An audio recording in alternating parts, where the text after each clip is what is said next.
नमस्कार छात्रों। आज हम बहुत ही महत्वपूर्ण प्रश्न के ऊपर आपके सामने चर्चा करेंगे। ये एक ऐसा प्रश्न है जो संस्कृत पढ़ने से पहले प्रत्येक छात्र के मन में होता है और उनके पेरेंट्स के मन में भी होता है कि हमारा बच्चा संस्कृत पढ़ेगा तो इसका भविष्य क्या रहेगा। और बहुत से लोग ऐसे भी हैं जो उन पेरेंट्स को और उन बच्चों को विचलित कर देते हैं। वो इसके प्रति कुतर्क देकर के संस्कृत के महत्व को कम करने का भरपूर प्रयास करते हैं। परंतु हम आपको बता दें कि जो संस्कृत है ये कुतर्कों से कभी भी समाप्त नहीं हुई है, क्योंकि आज ही नहीं, हम यदि वैदिक काल में जाए तो हम वहां पाते हैं कि वैदिक काल में जो संस्कृत आम लोगों की भाषा थी उसमें सभी लोग संस्कृत बोलते थे और समझते थे। परंतु उसके बाद का जो समय हुआ, उसके बाद अन्य भाषाओं को लोग बोलने लग गए और जो संस्कृत है वो केवल राजकार्यों की भाषा बनकर ही रह गई।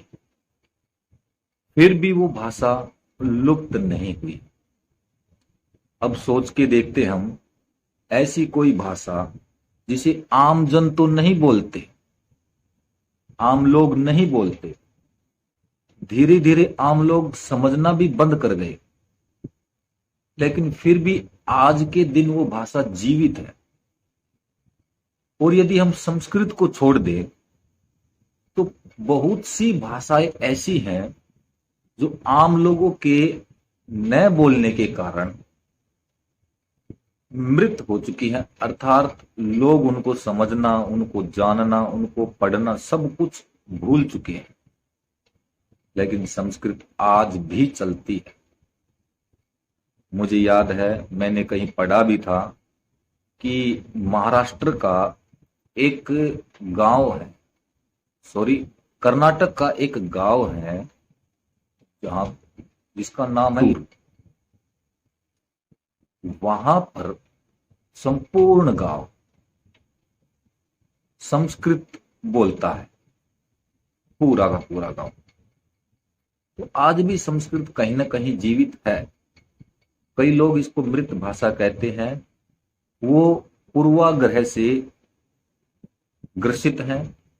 ऐसी लोगों की बातों में ना आए, क्योंकि उन लोगों को आप बताओ कि संस्कृत क्यों पढ़नी चाहिए, तो आज हम इसी के ऊपर चर्चा करेंगे। तो सबसे पहले मैंने संस्कृत क्यों पढ़नी चाहिए यह प्रश्न गूगल के ऊपर सर्च किया,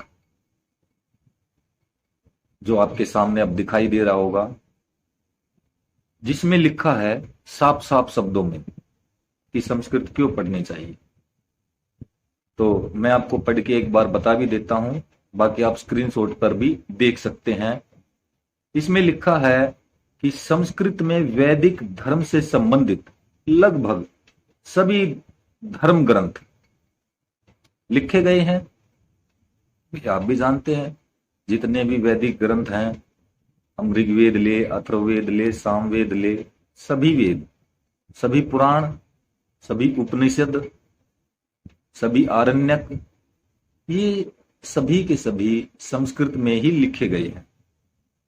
उसके बाद इन्होंने आगे कहा कि बौद्ध धर्म में विशेषकर जो महायान है तथा जैन धर्म के जितने भी महत्वपूर्ण ग्रंथ हैं वो सभी के सभी संस्कृत में लिखे गए हैं। और आज भी हिंदू धर्म के अधिकतर कार्य, पूजा इत्यादि संस्कृत में ही होते हैं। संस्कृत आमतौर पर कई पुरानी इंडो आर्यन किस्मों को जोड़ती है। यानी बहुत सी भाषाएं ऐसी हैं जो भारत में बोली जाती हैं, आर्यों के द्वारा बोली जाती है, उनको आपस में जोड़ती है ये भाषा।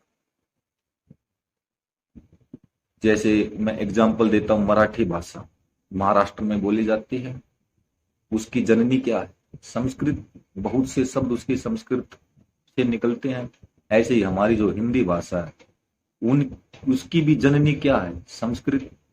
तो आपस में कुछ न कुछ शब्द इन सभी भाषाओं के मिलते हैं, जिसके कारण इनको समझने में हमें थोड़ी आसानी होती है। इसलिए हमें संस्कृत पढ़नी चाहिए। इसके आगे इसमें और भी मैंने सर्च किया तो पाया, जो निष्कर्ष निकला है वो मैं आपके सामने रखने जा रहा हूं, जो स्क्रीन पर भी आपको अब दिखाई देगा। इसमें बताया कि जो संस्कृत है वो सुसंस्कृत भाषा है, यानी सुंदर भाषा है, पूरी तर्कपूर्ण भाषा है। इसका एक एक शब्द बिल्कुल रिसर्च करके बना हुआ है। जो व्यक्ति व्याकरण पढ़ते हैं वो इसको बहुत अच्छे से समझते होंगे। जिन्होंने पाणिनि व्याकरण पढ़ा है वो इसको बहुत अच्छे से समझ गए होंगे कि ये सुसंस्कृत भाषा किस प्रकार है। जिस प्रकार विज्ञान में हम कोई वस्तु बनाते हैं, जैसे हवाई जहाज बनाया, तो उसके ऊपर पूरा रिसर्च होता है। ऐसे ही संस्कृत के एक एक शब्द के ऊपर रिसर्च करने के बाद वो शब्द बना है। उसके बाद आती है संस्कृति देने वाली भाषा नंबर 2 पर। तो जो संस्कृत है वो हमको, जो हमारी प्राचीन संस्कृति है वो भी हमको याद दिलाती है और उसी के अनुसार हमें अनुसरण करने के लिए प्रेरित करती रहती है। तीसरा जो कारण है इसका सबसे बड़ा, वो है कम शब्दों में बड़ा भाव प्रकट करने वाली भाषा। संस्कृत ही एकमात्र ऐसी भाषा है जो बड़े बड़े वाक्यों को एक ही शब्द में रख सकती है। इसका उदाहरण जो व्यक्ति कादम्बरी इत्यादि पुस्तक पढ़ेंगे वो इसको अच्छे से समझ जाएंगे कि एक ही शब्द में बड़े भाव को किस प्रकार से प्रकट कर सकती है। चौथा जो पॉइंट है, वाणी वाणी को शुद्ध करने वाली भाषा। क्योंकि संस्कृत एक ऐसी भाषा है जिसको हम आसानी से नहीं बोल सकते। इसके लिए हमें वाणी में जितने भी कष्ट सहने पड़ते हैं वो जितने भी कष्ट होते हैं वो हमें सहने पड़ते हैं, करने पड़ते हैं, तब जाकर के हम संस्कृत बोल पाते हैं। और भाषाओं की तरह नहीं कि हमने थोड़ी सी मदिरा पान कर ली और अपने आप उसको बोलने लग गए, चाहे वो हमें आए या ना आए। इसके लिए आपको अपनी वाणी को कष्ट देना पड़ेगा, तभी आप संस्कृत बोल पाएंगे। तीसरा है बुद्धि क्षमता बढ़ाने वाली भाषा। साथियों, इसमें किसी प्रकार का संशय किसी भी को भी नहीं होना चाहिए कि संस्कृत एक ट्रेडिशनल भाषा है। ये हमारी बुद्धि को नहीं बढ़ाती। जो व्यक्ति शास्त्रीय आचार्य इत्यादि विषय पढ़ते हैं उनको पता है, और पढ़ते पढ़ते उनको महसूस भी हो जाता है कि यदि हम इतनी बुद्धि साइंस में लगा लेते तो अच्छा रहता।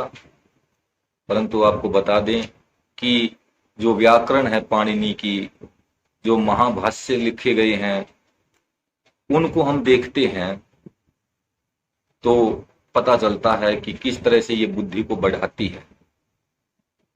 तीसरा है नैतिकता का अवबोध कराने वाली भाषा। आप अच्छे से जानते हैं कि जो संस्कृत है वो हमें नैतिकता सिखाती है, मोरलिटी, जो आजकल विद्यालयों में एक बहुत बड़ी समस्या है, आजकल के व्यक्तियों में भी बहुत बड़ी समस्या है और आजकल के छात्रों में भी।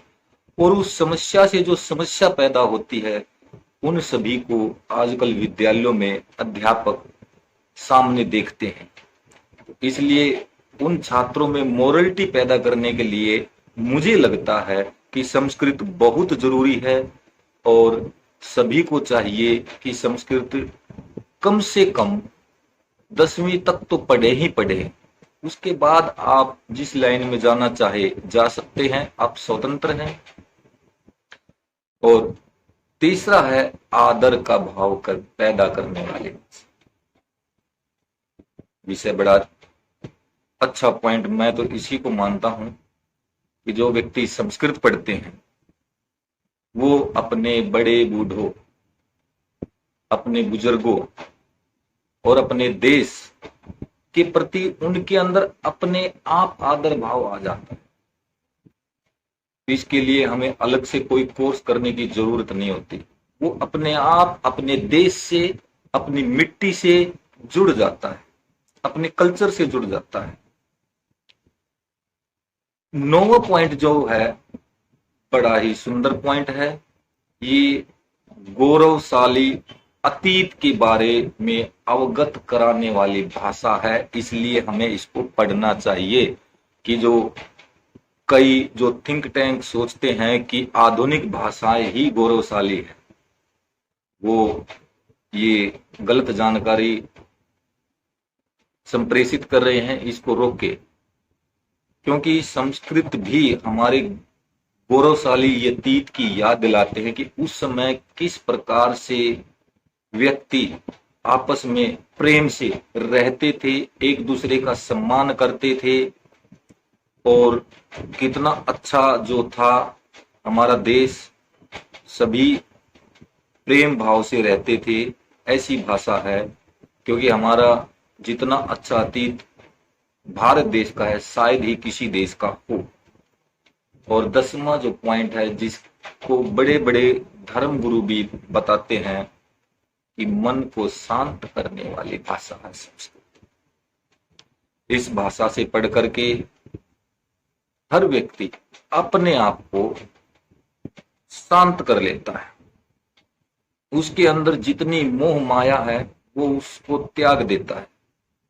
मुझे याद है जब मैं एक समय तैयारी कर रहा था, वहां पर दर्शन शास्त्र को मैं पढ़ रहा था,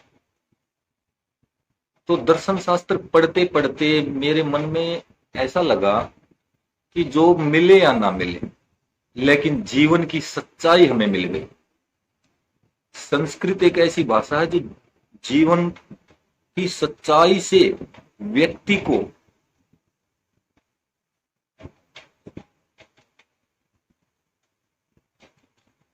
अभिमुख करा देती है।